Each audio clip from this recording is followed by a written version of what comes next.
네, 오바댜서인데 오바댜는 선지자의 이름입니다. 이 오바댜는 남유다가 바벨론에 의해서 이제 멸망될 때 활동했던 선지자인데, 오바댜는 남유다를 향해서 하나님의 말씀을 전하고 활동했던 것이 아니라 그 남유다 옆에 있는 에돔이라는 나라에 대해서 이렇게 하나님의 말씀을 전하고 있습니다. 에돔은 어떤 나라인가? 에돔은 야곱의 형인, 쌍둥이 형인 에서의 후예들이 사는 나라가 에돔입니다. 야곱은 이스라엘이라는 이름으로 또 나중에 바뀌었고, 바로 지금 남유다나 북이스라엘, 그 이스라엘의 족속이죠. 그래서 이 남유다 북이스라엘과 이 에돔 족속은 한 형제라고 볼 수가 있어요. 굉장히 가까운 사이죠.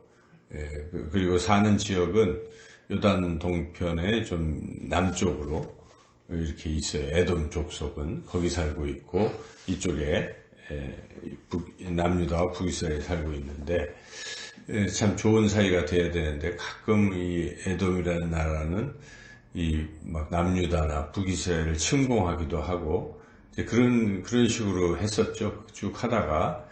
그러다가 지금 문제는 남유다가 이제 바벨론에 의해서 멸망된 거죠. 남유다의 죄악이 커서 그 죄에 대해서 하나님께서 이제 징계를 하신 것입니다. 하나님의 백성이지만 잘못했을 때 하나님께서 징계를 하시는 것이죠. 근데 문제는 그 징계 받을 때 옆에 있던 에돔이 어떤 태도를 취했느냐 하는 것이죠. 그 에돔은 아이고 잘됐다. 이제 남유다가 멸망하니까 되게 좋아했어요. 그리고 또 좋아하는 정도가 아니라 같이 힘을 합쳐서 남유다를 멸망시키는데 일조를 가했다는 것이죠. 그래서 여기에 보면은 10절부터 14절까지 그 남유다가 야곱에게 행한 일에 대한 죄악을 지금 선지자를 통해서 하나님께서 지적하고 계신데, 네가 네 형제 야곱에게 행한, 10절에 보면 포악으로 말미암아 부끄러움을 당하고 영원히 멸절되리라. 그러니까 남유다가 멸망할 때 행한 일들. 그래서 11절에 보니까 이방인이 재물을 빼앗아갈 때, 외국인이 들어갈 때 너도 그들 중에 한 사람 같았느니라. 11절에. 그러니까 같이 합세해가지고 약탈하고 죽이고 이제 이런 짓을 했다는 것이죠. 지금 어찌 보면 형제 국가인데 거기가 그렇게 어려운데 동맹으로 도와주지는 못할 망정 오히려 저쪽 바벨론 편에 붙어가지고 남유다를 완전히 이렇게 괴롭히고 했다는 것이죠. 그래서 12절에 보면 그렇게 형제가 재앙을 받을 때 방관하지 말고 기뻐하지 말고 오히려 그들을 위로하고 했어야 되는데 약탈하고 이제 이렇게 했다. 그리고 또 도망치는 사람들, 이제 또 남유다가 피신을 할 거 아닙니까? 그러면 피할 길을 열어주고 이렇게 도와줘야 되는데 그걸 가로막고 있고 원수의 손에 이렇게 또 넘겨주고 이런 악을 행했다는 것입니다. 이런 악에 대해서 하나님께서 반드시 징계하신다. 하나님의 백성에 대해서 하나님이 징계하시는 부분은 하나님이 하시는 것인데, 옆에서 그걸 지켜보는 그런 사람이 그걸 더 막 이렇게 하면 그 사람에 대해서 하나님이 징계하신다. 사실 이스라엘 백성이 잘못해서 징계를 하셨던 것인데 바벨론을 이용해서 하셨지만 바벨론이 한 행위에 대해서는 또 나중에 바벨론이 멸망했습니다.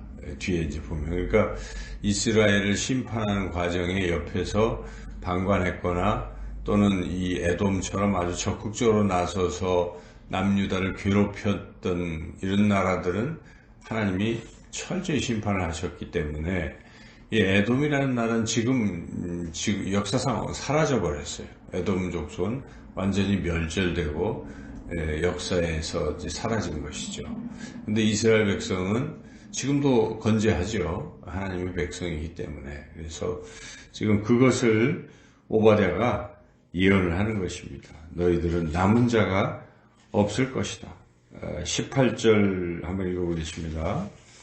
야곱 족속은 불이 될 것이며 요셉 족속은 불꽃이 될 것이요 에서 족속은 지푸라기가 될 것이라. 그들이 그들 위에 붙어서 그들을 불사를 것인즉 에서 족속에 남은 자가 없으리니 여호와께서 말씀하셨습니다. 이렇게 철저히 에돔 족속은 진멸된다. 이제 이것을 지금 예언한 것인데, 왜 성경에 이런 것이 있는가?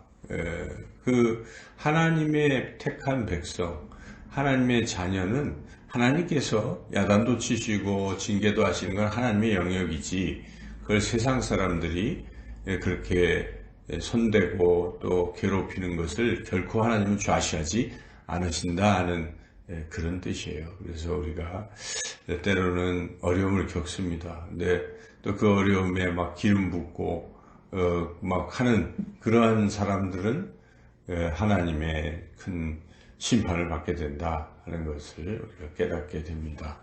그래서 우리가 어떤 어려운 상황에도 힘을 내시고, 또한 또 이걸 뒤집어서 생각해 보면 우리도 누군가 어려운 일에 처했을 때, 힘들 때 도와줘야 됩니다. 도와주고 위로하고 격려해야 되는 것이지, 아유 잘됐다, 고소하다, 뭐 벌 받는 게 당연해, 이제 이렇게 하면 그거 하나님 싫어하신다는 것입니다. 그래서 우리는 항상 넓은 마음으로 나를 괴롭혔던 사람일지라도 그 누구일지라도 우리가 이렇게 잘 용서하고 또 사랑으로 대하고 그런 좋은 마음으로 항상 사는 것이 하나님의 뜻이요, 하나님이 기뻐하시는 일일 것입니다. 그리고 우리가 잠시 또 이런저런 어려움을 혹시 겪게 될지라도 하나님은 우리를 사랑하시기 때문에 다시 회복시키실 것을 또 믿고